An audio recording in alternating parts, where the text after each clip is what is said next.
청년 녹두.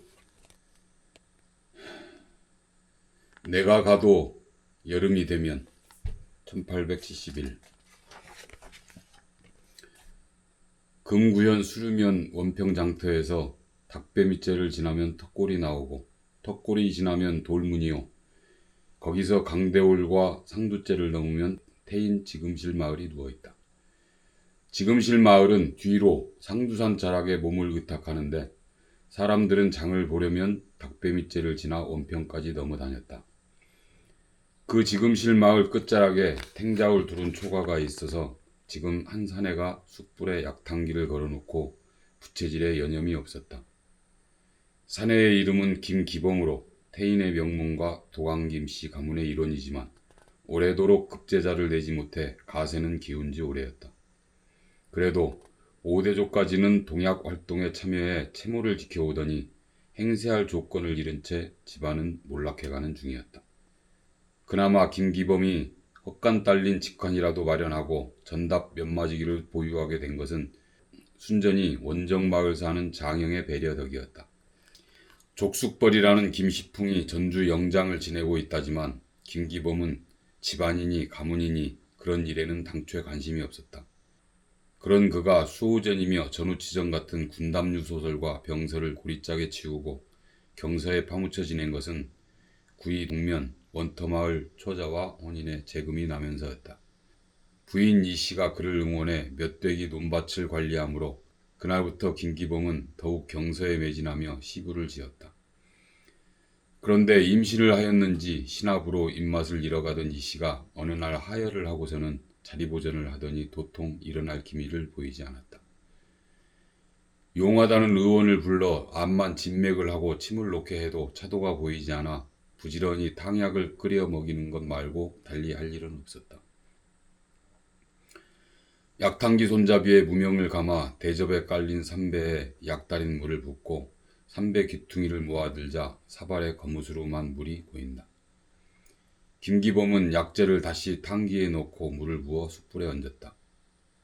약재마다 우러나는 시간이 달라 재탕하여 원탕과 섞어 먹이려는 것이었다. 그가 다시 부채질에 몰두할 즈음 작달막한 사내가 중년 사내를 앞세우고 삽작 앞을 지나갔다. 상두째를 넘는 사람인가 대수롭지 않게 여겼지만 잠시 후 비어있는 뒷집에서 두런대는 소리가 들려왔다. 비새는 데가 없다는 둥, 고래도 주저앉지 않았다는 둥, 집을 품평하는 소리였다. 한참이 지나서 사내들이 동곡마을 쪽으로 내려간 뒤 기범이는 재탕한 약을 원탕에 섞어 손가락으로 온도를 재고 방에 들여갔다. 약 먹읍시다. 등에 손을 얹어 사람을 일으키는데 몸이 바타 이씨는 헛개비처럼 가벼웠다. 시집 올 때만 해도 둥그스러움하던 턱은 각이 져 주걱처럼 변하고 눈은 꺼져 전기가 보이지 않았다. 이씨가 한 번에 비우지 못하고 약사발을 뗐다. 그걸 한 번에 못 비우나 그래? 입에 받지 않더라도 쭉 들이키소. 그가 타이르자 이씨가 이번에는 끝까지 마셨다. 약사발과 함께 담아온 감초를 입에 넣고 우물거리던 그녀가 접시 달라는 신용을 했다. 원터 마을에 좀 다녀오십시오. 저가의 말이오? 오라비를 모셔왔으면 합니다. 저남은 왜? 겨울에 시집와서 1년도 안 되었습니다. 그런데 이리 누워있으니 원망스럽고 죄스럽습니다. 친정에 가서 정향을 해야 저를 수발하느라 애쓰지 않겠지요. 서방님은 원정마을에 가 계십시오. 이곳에서야 끼년들 제대로 해결하겠습니까? 장성하여 떠나온 집을 어찌 돌아간단 말이오? 어머니가 계시면 모를까 형수 밑으로는 들어가지 않을 것이오. 허나 원터 마을에는 다녀오리다. 기범이는 이씨의 이불귀를 여며주고 밖에 나와서 곰방대에 연초를 재웠다. 동곡마을에서 꾀꼬리가 날아와 사라진 후 상두산에서 꾹꾹꾹꾹 비둘기가 울었다. 토방 돌멩이에 곰방대를 두드려 재를 털자 지붕에서 떨어진 노래기가 느릿하게 그 위를 지나갔다. 그가 마른 하늘에 대고 웅얼거렸다. 차껏 여름에는 급살맞게도 길지. 이튿날 미음을 쑤어 씨를 먹인 후 길 떠날 채비를 할 무렵에 전날 뒷집을 보러 왔던 사내가 버퉁이를 지고 삽작 앞을 지나갔다. 이어 그를 닮은 녀석이 솥단지와 가재 도구를 지게에 얹어 메어가고 보따리를 인 할머니와 어린 흰둥이까지 네 식구의 행렬이 이어졌다. 평소 저보지 않았는지 지게진 녀석의 걸음걸이는 영 신통치 않았는데 멜빵을 뺄 적에는 금방 짐바리를 쏟을 것 같아 따라온 기범이가 얼른 잡아주었다. 고맙소. 지게 작대기를 건 녀석은 그렇게 말하는 것이지만 고마워하기는커녕 퉁명스럽기 그지없는 목소리였다. 녀석의 눈은 범 같다는 김기범의 눈에도 예사로워 보이지 않았다. 어서 짐을 내리지 않고서. 아들에게 말하며 돌아서는 중년 사내의 눈이 똑 아들의 그것이었다. 이마가 도드러져 눈은 컴컴한 동굴속처럼 깊이 박히고 티 없는 흰자에 쌓여 검은 자만 먹물보다 짙었다. 아랫집 사는 김기범입니다. 기범이는 중년 사내와 할머니에게 인사를 차렸으나 집안을 쓸고 닦는 일로 새 이웃은 분주하였다. 구경만 하기도 뻘쭘한 노릇이라 발치에 놓인 부담농 하나를 그려안았다. 하지만 옷까지나 들었으려니 하였다가 허리가 휘는 것 같아 마루에 불인 뒤 들춰보니 지필묵이며 경서가 하나 가득이었다. 마루를 훔치던 할머니가 부엌을 좀 쓰자 하여 집에 와서 화덕에 불을 피우자 솥을 들고 온 할머니가 휘휘 집을 둘러보았다. 누구 앓는 사람이 있수? 한 사람이 앓는 중입니다. 어찌하십니까? 한약 냄새가 진동하지 않남? 한학내 손이 닿지 않아 집안 썰렁한 것 좀 보시오. 집이든 사람이든 안학내 손길을 타야 하는 법이라오. 잠깐 기다려보오. 그녀가 삽작을 나서더니 잠시 후 중년 사내를 데려왔다. 내자가 편찮으시다는데 진맥이나 해봅시다. 쥐덫으로 황소를 잡는데도 믿을 판이라 기범이는 얼른 방문을 열었다. 뒷집에 새로 오신 분인데 진맥을 하시겠다네. 이 씨가 몸을 일으키려 하자 사내가 만류했다. 이 씨의 손목에 손을 얹어 맥을 짚었다 떼기를 반복하던 사내가 한참 후 방을 나섰다. 언제부터 누워 계셨소? 지난 봄에 하혈을 하더니 저러고 있습니다. 허면 어찌할 생각이오? 염려스러운 말투였으나 성정이 본래 그런지 사내는 표정이 없었다. 이따가 처가 쪽 사람을 데려올까 합니다. 친정에서 요양을 하겠답니다. 뜻대로 하게 해주시오. 그러며 사내는 윗집으로 휙 가버리는 것이었다. 기범이는 이 씨의 증상에 관해 한마디 언급도 하지 않는 사내를 불만스럽게 보고 섰다가 걸음을 돌려 원터 마을로 향하였다. 이튿날 이 씨의 오라비는 행랑 식구를 대동하고 나타나 소달구지에 환자를 실어갔다. 원터 마을까지 따라가 시암탉을 대접받은 기범이는 하룻밤을 묵고 지금실에 돌아와 이불 호청을 뜯어 물에 담그고 누비 이불은 빨랫줄에 널었다. 그 일을 끝내고 누웠는데 안에 계시오 하는 소리에 내다보니 아비를 그대로 타간 뒷집 녀석이 서 있었다. 할머니께서 밥을 같이 먹자 하십니다. 어디 밥이나 차려 먹겠냐고. 이거나 한 모금 하고 갑시다. 기범이가 곰방대에 부시를 치자 뒷집 녀석이 마루에 엉덩이를 걸쳤다. 전 병호요. 을묘생이고. 김기범이요. 내가 개축생이니 2살 위구려. 지혜기랄 동무합시다. 그러자 녀석이 물었다. 내자는 잘 안 도내드리고 왔나? 기범이는 콧구멍으로 연기를 날리며 픽 웃었다. 아무리 먼저 동무하자 했어도 손살에 한 번은 칠 일이었만 냉큼 낚아 깨무는 배포에 어이가 없었던 것이다. 재금 나온 뒤로 원정마을 동무들과도 떨어져 가뜩이나 좀이 쑤시던 참이었다. 이 씨의 바람을 존중해 향시라도 실을까 하였지만 피가 식지 않아 세상이 시시하던 차였다.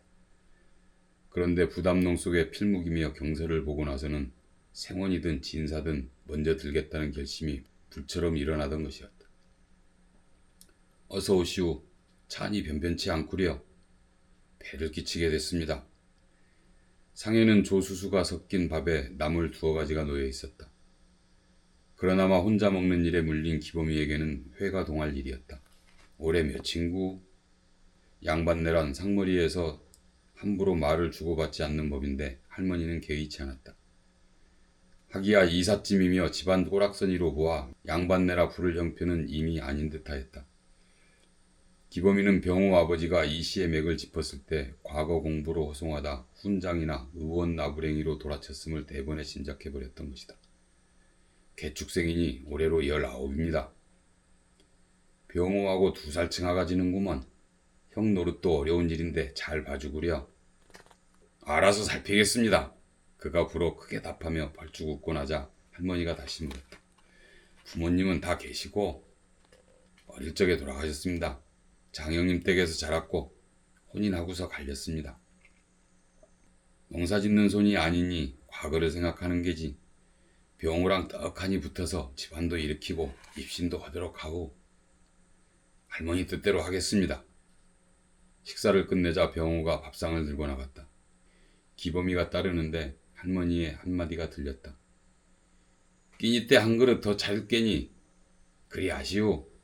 알겠습니다. 그 길로 집에 돌아온 기범이는 만나게 끼견하고 곤방대를 간수하였다. 삽작 안으로 들어서는 병호에게 그가 대뜸 물었다. 너 술은 마실 줄 아니? 남들만큼 마신다. 그럼 이 다음에 한잔 하자. 동무들과 어울리는 순막이 있는데 개서 보면 되겠다. 그음날 어때? 기범이는 구이 동면에 인심고약한 부잣집을 염두에 두고 있었다. 서너 달 전에 돼지가 새끼를 낳았는데 딱 좋을 거라며 고향마을 동무가 속삭였었던 것이다. 그러자. 녀석의 선선한 응대에 그냥 하는 대답인지 정말 응할 생각인지 기범이는 두고 작정이었다. 쇳불도 당김에 빼랬다고 이튿날 원터마을에 건너가 이 씨의 병세를 확인한 그는 돌아오는 길에 원정마을 동무들을 찾아가 모처럼 머리를 맞댔다. 초저녁부터 함께 마신 술 기운 탓인지 음흉한 목소리로 한바탕 쑥덕거리고 나자 그제야 다리 구름을 밀어내듯 몸뚱이가 생동하는 것이었다. 그 자리에서 금음 전야의 일을 벌이기로 모의한 연후에 지금실 빈집에 돌아온 그는 약속한 날이 닥쳐오기를 기다려 원정마을로 건너갔다. 기범이의 동무 한 녀석은 매갱이와 매대자루를 들었고 다른 녀석은 구럭을 쥐고 있었다. 닭살이나 하면 그만이지 무슨 돼지설이야? 북쪽 길을 골라 잡으며 박지수가 물었다. 전답이 조금 있지만 기범이네 장형에게 따로 논을 부쳐먹는 집 아들이었다. 그는 기범이의 장형이 초빙한 훈장 밑에서 나란히 그를 익힌 적도 있었다. 그깟 참외설이 닭설이로 흥이 날까? 사내가 셋인데 돼지는 잡아야지. 게다가 백부자는 너한테 원이설인 집이잖아. 쇠백정 아들 넉부지가 매갱이를 둘러매며 박지수에게 물었다. 부시랑 서푼 잘 챙겼지? 잘 챙겼으니 자네 일이나 똑바로 해. 기범이가 원정마을 살 때만 해도 이들은 밤마다 떼지어 몰려다니던 사이였다. 기범이의 장형은 경서를 읽어 동생이 과거에 들기를 원하였고 고직이나 백정하고도 어울리는 성정을 염려하였다. 그러나 병서에 재미를 붙이고부터 부쩍 재인 백정 가리지 않고 죽만 맞으면 일을 만들고 다녔다. 그러다 지금실로 떠난 뒤 그런 행각은 잦아들었지만 백부자네 이야기가 나와 벼르던 길을 나선 참이었다. 달 없는 금음이라 앞사람 옷자락이 귀신 한 가지로 희미하였지만 그 밤에도 논에서는 개구리 맹꽁이가 요란하였다. 대덕동 지나서 들이 넓어질 무렵 어둠에 잠긴 구이동 남쪽 마을이 거무스레한 자취를 드러냈다. 마을로 들어서자 개들이 짖어 하는 수 없이 일행은 야산에 앉아 숨을 골랐다. 새로 사귄 친구를 대접하자고 이리 나서는 걸 보니 마음에 쏙 들었는갑다. 박지수가 내꺼리자 기범이가 맞대응하였다.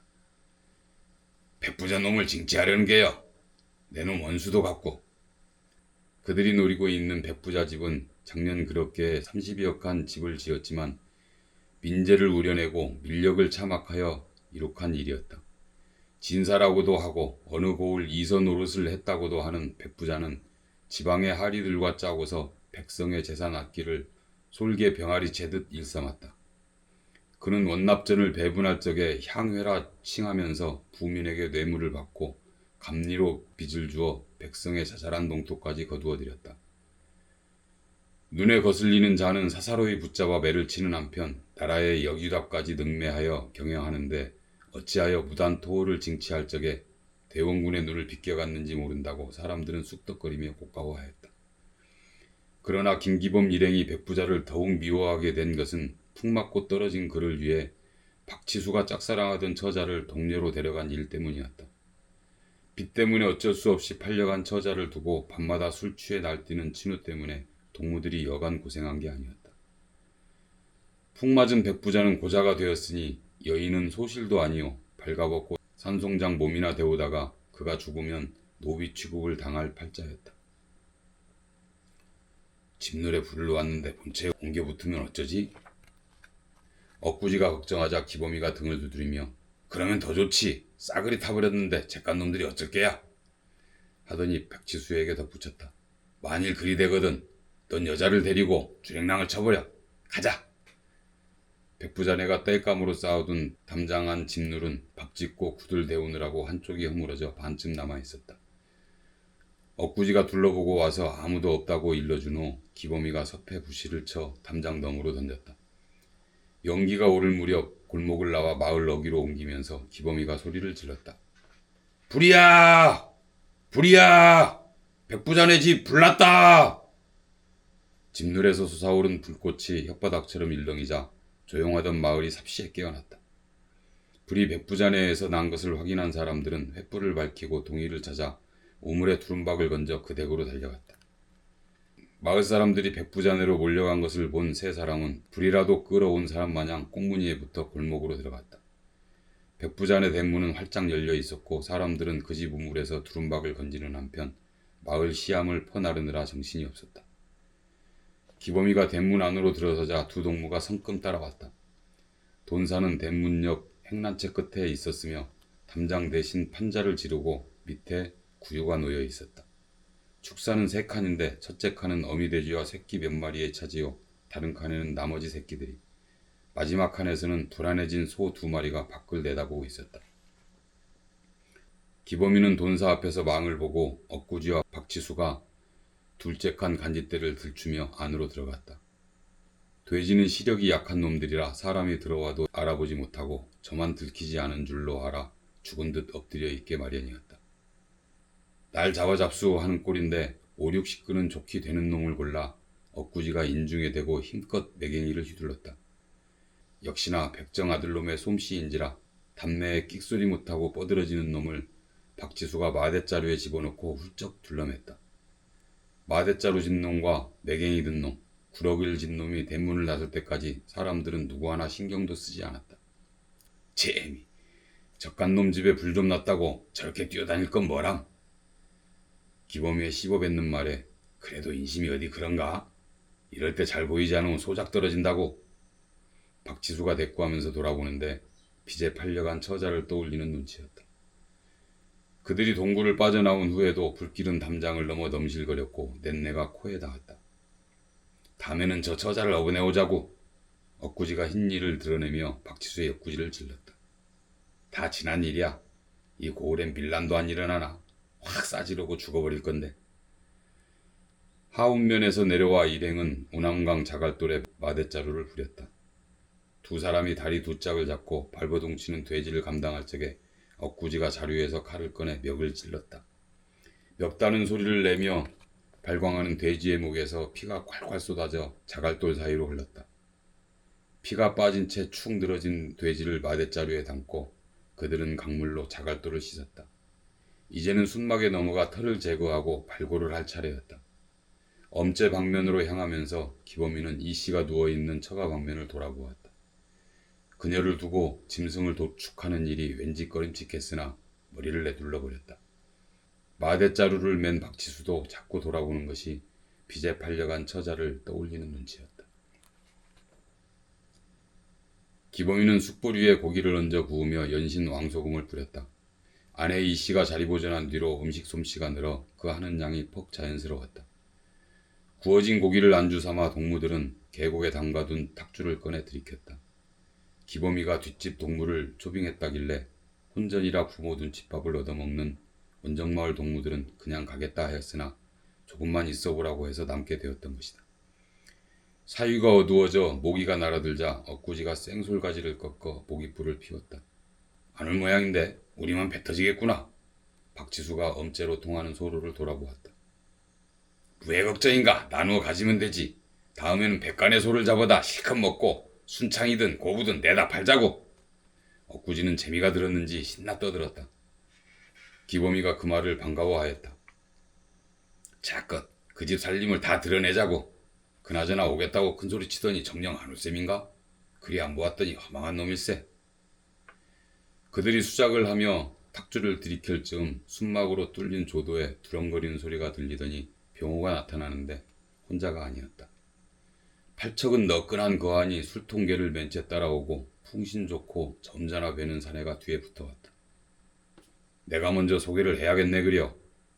병호가 소개를 할 참에 희옥이가 나섰다. 뭘 소개를 그리 하나? 각자 알아서 밝히면 되지. 난 송희옥이고 좋은 자리가 있다길래 전주 봉상에서 왔습니다. 시원시원한 희옥이의 말에 필상이도 자기를 밝혔다. 금구 김필상위에다. 호방한 분들 뵙기가 꿈이더니 소원을 이룹니다. 반갑소. 병호도 기범이의 동무들에게 이름을 밝혔고 뒤이어 기범이가 나이와 이름을 대자 엊구지도 말을 받았다. 저는 엊구지라고 하는데 기범이와 소꿉동무입니다. 듣기 거북하실지 몰라도 백정의 자식이옵시다. 그렇잖아도 내려갈 참인데 불편할까 싶으니 시방 가겠습니다. 그런 인사는 없습니다. 동무의 동무는 동무 아닙니까? 가더라도 놀다 가십시다. 병호가 손사래를 쳐서 말마금을 하자 마지막으로 박지수가 자기를 소개했다. 생각보다 입이 많아져 기범이는 숯을 넓게 벌린 채 부지런히 고기를 구웠다. 처음에는 서먹서먹하였으나 몇 순배 술이 돌자 웃음이 낭자하고 목소리들이 커졌다. 내가 봉상에서 내려올 적에 엄째로 오라길래 전주 남문을 거치지 않았습니까? 구이동을 지나다 목이 말라 시암을 찾았습니다. 그런데 빨래하던 안악들이 대갓집에 불이 나고 돼지 한 마리가 없어졌다고 수련댔디다. 별하별 숭악한 놈들도 다 있구나 하였지요. 그런데 이 고기는 어디서 왔는지 천하일미로구려. 희옥이의 너스레에 분위기가 썰렁하였다가 우하하 웃음보가 터졌다. 숫자가 많아 이야기가 중구난방이 되면서 술잔도 빨리 돌았다. 밤이 깊어가고 술동이가 비자 희옥이가 지고 온 술통개를 풀었다. 그쯤에서 엊구지와 박지수는 마을로 내려가겠다 하여 다음에 만나자 배웅하고 보니 그제야 자리에 여유가 생겼다. 여기 필상 형님은 나보다 10년 연상이니 기범이하고는 8년 층하가 지겠구만. 허구 희옥이는 나와 동갑이니 2살 아래일세. 내야 기범이와 트기로 했으니 두 사람은 알아서 타협하시게. 병호가 희옥이와 기범이의 갈래를 타려고 각각의 나이를 밝혔다. 기범이나 희옥이는 당사자라 어쩌겠다 말을 못하는데 필상이 나섰다. 병호아오가 트고 지내는데 나머지가 형님 동생 하면 볼만하겠구먼. 제기랄. 말 한번 잘못했다가 토끼란 토끼는 죄 동무하자 덤비겠습니다. 다 내 잘못이니 트지 뭘. 참 오늘은 술이 왜 이리 쓰누? 기범이가 허허 웃자 희옥이가 술을 치며 동무라 하더라도 버르장머리 없는 짓은 안 하겠소. 한 잔 비우고 들어보소. 그러더니 어디서 배웠는지 권주가 한 자락을 뽑았다.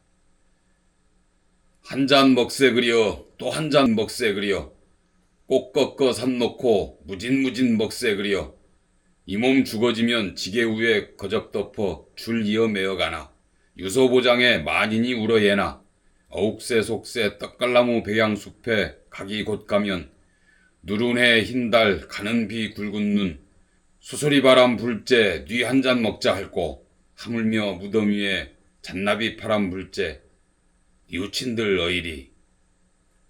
질그릇 부서지는 소리를 망정 듣기에 그럴싸하여 박수가 나오고 탄성이 터졌다. 닭가사마 병인년 이야기를 들려달라는 희옥이의 재촉에 필상은 부끄러운 중에도 강화도 이를 풀어 헤쳤다. 희옥이나 병호는 벌써 들은 이야기건만 손에 땀을 쥐었고 기범이는 처음이라 연신 눈을 시번덕거렸다. 처음에는 중치막 차림인 필상을 샌님인 줄 알고 우습게 알았지만 이야기를 들을수록 의젓하고 커 보여 기범이는 과연 형님으로 모실만하다 여겼다. 봄에는 호서에 있었는데 다시 이양선이 강화도를 침범했다 들었네. 병인년 때처럼 본진을 작약도에 차리고 들이닥친 모양이야. 이야기 끝에 필상이 낯을 흐렸다. 소문은 삽시에 상골까지 닿았는데 이번 이양선은 미국에서 왔으며 광성보에서는 큰 전투까지 벌어졌다고 하였다. 그러나 필상이 낯을 흐린 것은 나란 일도 이리려니와 다금발이라는 아이 때문인 듯했다. 대체 양이들은 왜 바다를 건너 얘까지 쳐들어온답니까? 수염에 탁죽 바늘이 떨어지는 것도 모르고 기범이가 소리를 돋았다. 병 있는 양이들은 죽은 신부의 원수를 갚으러 왔다는데 이번에는 통상을 요구했다 들었네. 통상을 하면 아는 게지. 왜 사람은 죽이고 지랄이여. 작돌뱅이가 이 산골 저 산골 돌아다니는 게 다 먹고 살자고 하는 짓인데 무슨 놈의 통상을 사람까지 도륙하면서 하냔 말이오. 살다 희한한 장사치를 다 봅니다. 송이옥이 핏대를 세우자 필상이 답삼아서 입을 열었다. 대원군이 굳고 문을 닫아 걸기 때문이지. 병인년에는 도망치기 바쁘더니 이번에는 마지막까지 싸웠다자는가. 군기가 바짝 들었던 게야. 모기뿌리 사위자 희옥이가 생술가지를 잘라 살려놓았다. 외국은 양이들한테 손을 들었는데 조선은 이만이나 봐 버티고 있으니 잘하는 일인지 모르겠습니다. 이놈의 시골에선 까막눈이 따로 없습니다. 병호가 기범이의 말을 받았다. 통상을 하면 서로 득을 봐야 하는데 사람을 죽이면서까지 하자는 일에 무의 득이 있겠습니까? 저들이 바다를 건너 저리 그 악슬에 구는 걸 보면 이문이 크다는 소리겠지요. 하지만 한쪽의 이문이 크면 다른 쪽은 손해입니다. 저쪽의 법도는 악착같이 이문을 따지는 모양인데 사람을 죽이든 산천을 뭉개든 이문만 챙기면 된다는 무례한들이 천하를 집어삼킬 기세입니다. 문둥이 콧구멍에서 마늘씨까지 빼먹잔 수작이지요.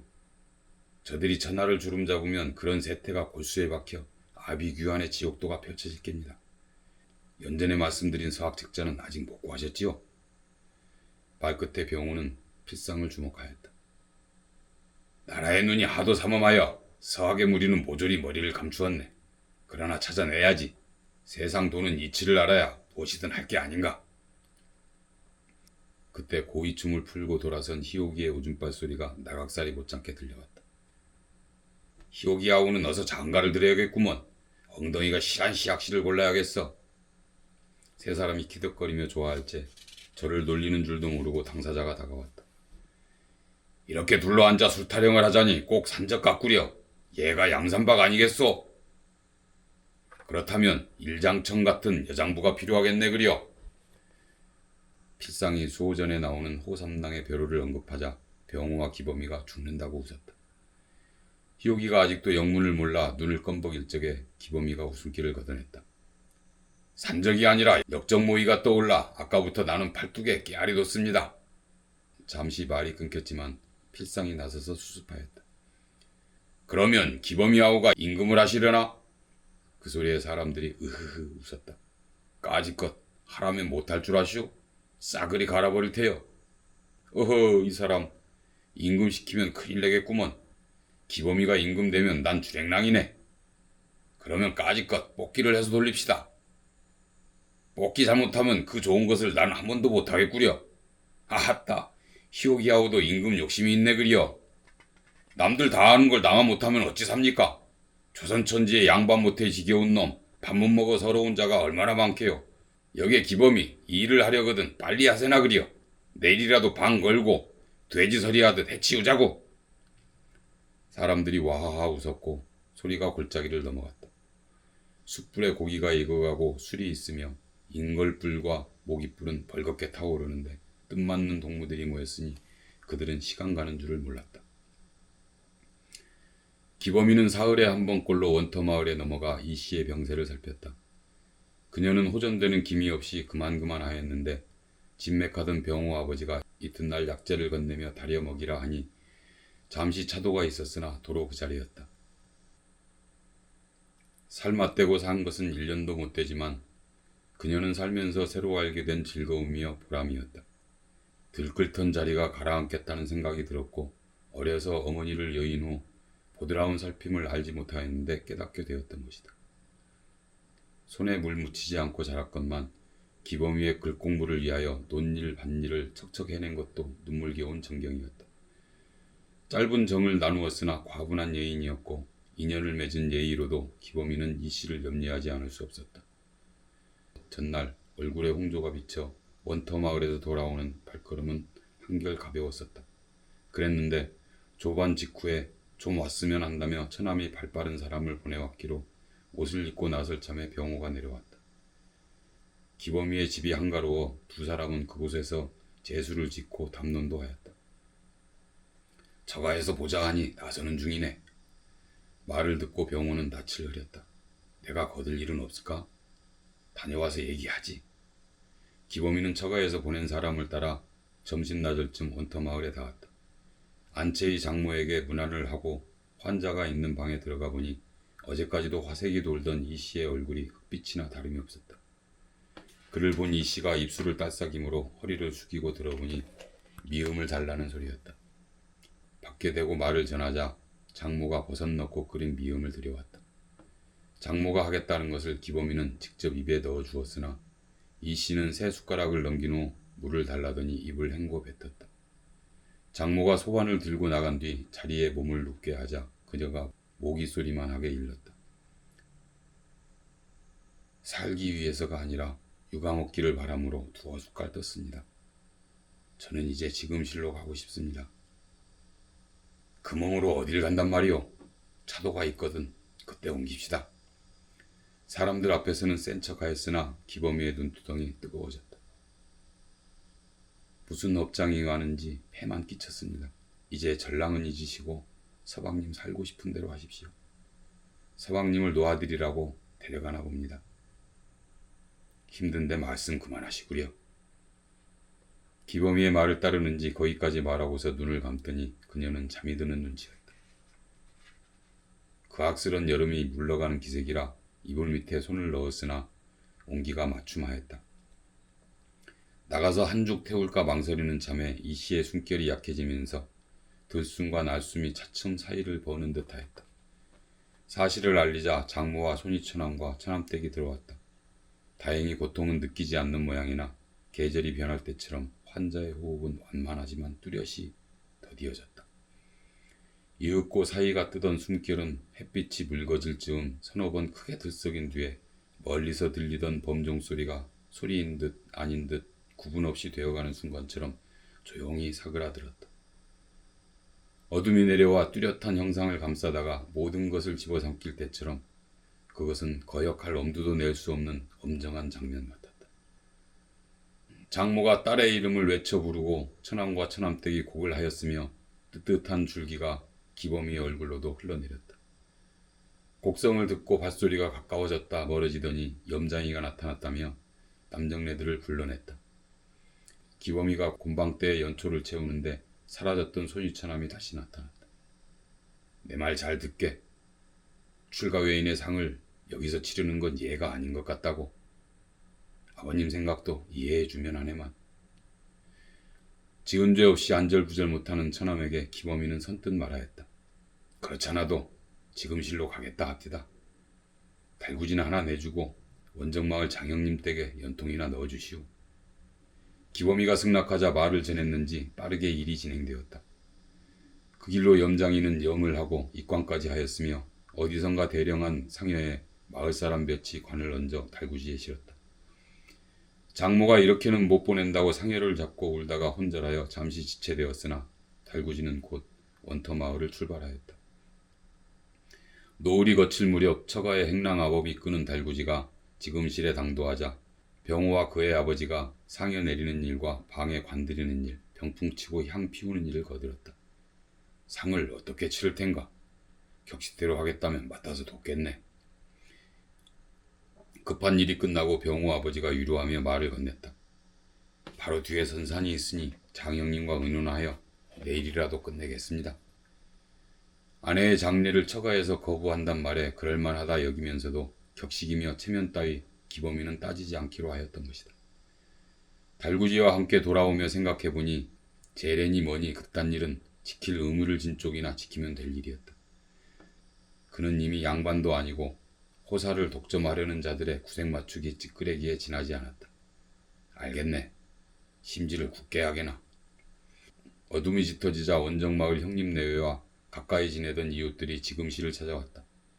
기창이 주선하여 동곡마을에서 공동으로 사용하는 제구며 땔감을 보내와 동구에 차이를 치고 불을 지폈다. 병호 할머니까지 나서서 밥이며 국물을 지어내고 솥뚜껑에 전을 붙여 조문하는 사람을 맞았다.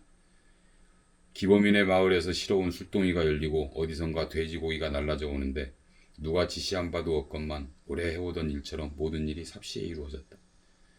장례에 관하여 기범이의 장형은 이 씨를 선산에 매장하는 게 당연하다며 원정마을 청년들에게 산에 올라 파토를 하도록 지시했다. 각중에 당한 일이라 정신없이 부산스러웠으나 질서가 잡히자 병호는 상두째를 넘어 거야 마을에 소식을 전했고 필상이 쌀가마를 싣고 나타났다. 때마침 산에 올랐던 엊구지며 박지수 등이 돌아오므로 이들은 잔심부름도 하고 술잔도 돌리면서 밤을 밝혔다. 동이특이 무섭게 병풍 앞에 음식을 차리고 제를 올린 후 기범이의 동무들이 상회를 맺다. 젊은 사람들이 힘을 쓴 탓인지 묘혈은 깊숙하였고 모든 절차를 약식으로 처리한 뒤 관에 무명을 걸어 하관하였다.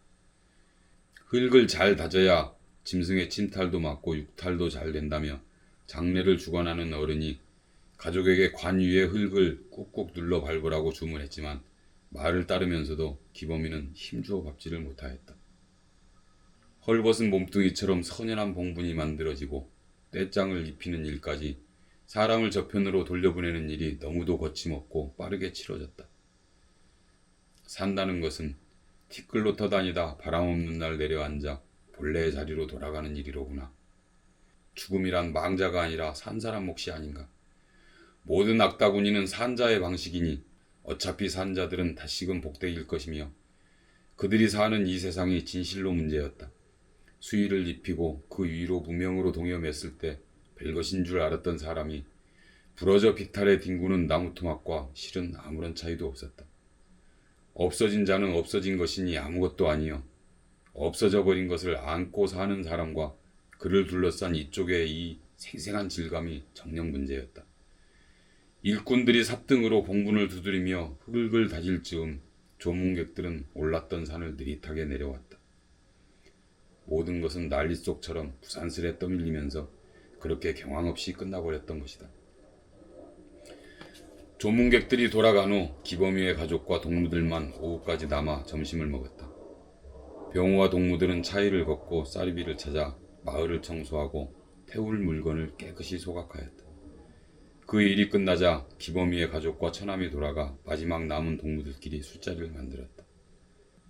날을 새다시피 한 기창 역시 쉬겠다며 올라가 병호도 그제는 술을 입에 가져갔다. 여름이 한창일째 순막에서 너나들이로 마실 때와는 딴판으로 다들 목소리가 나직하였고 우스갯소리도 하지 않았다. 날이 어둑해져 마지막 술자리가 파하자 기범이를 대신해 병호가 동구에서 동무들을 배웅하였다. 갑자기 찬물을 끼얹은 듯 사위가 조용해지는데 동무들을 배웅하고 돌아오는 길에 병호는 기범이네 뒷간에서 쿨쩍여 우는 소리를 들었다.